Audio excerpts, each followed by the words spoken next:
24 Hours in Nowhere, Chapter 4, 8 o'clock p.m. I snuck back into my bedroom window and laid my supplies out on the bed. Derisory, ridiculously small or inadequate.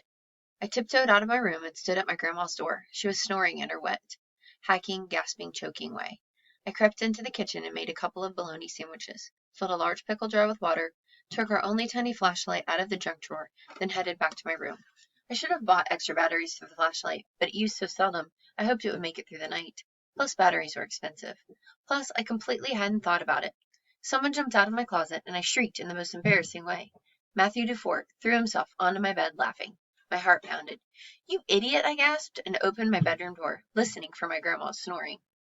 It still sounded like someone was gagging her to death in the next room, so I closed my door.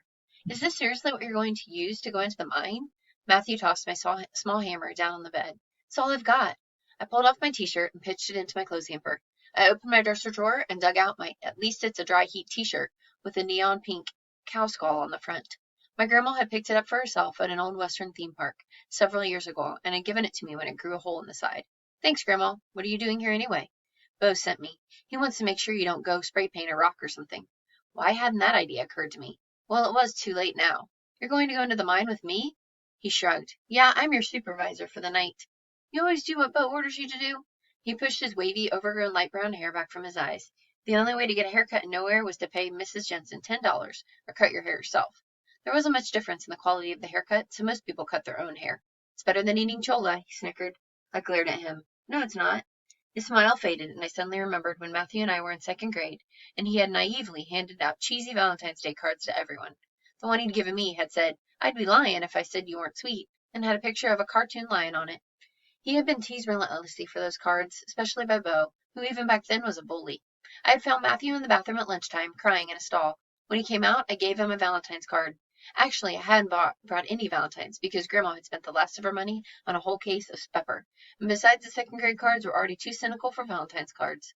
So I made one from my notebook paper. I had written on it, "I'd be lying if I said you weren't a great friend." He'd wiped out his freckled cheeks and smiled at the card. "Do you mean it?" he'd said. Matthew pushed me, and I fell onto my bed. "You don't know what you're talking about, Gus. Anything's better than that."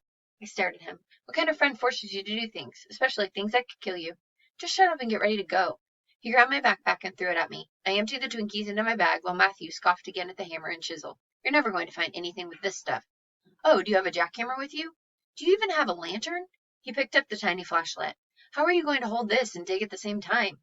I snatched the flashlight out of his hands. "I'll hold it in my mouth, I guess." Matthew shook his head. "Well, at least you've got pickles. That would be a big help." "It's water." "Did you even bring water? You'll die of thirst before we ever get to the mine." Matthew shrugged. "I'm like a camel." "No, you're not." I snuck back into the kitchen and filled a jelly jar from the faucet. My grandma constantly saved old containers to store leftovers since we couldn't afford that fancy plasticware stuff, as she always said, and with such disdain, like fancy plasticware was the reason we were so poor.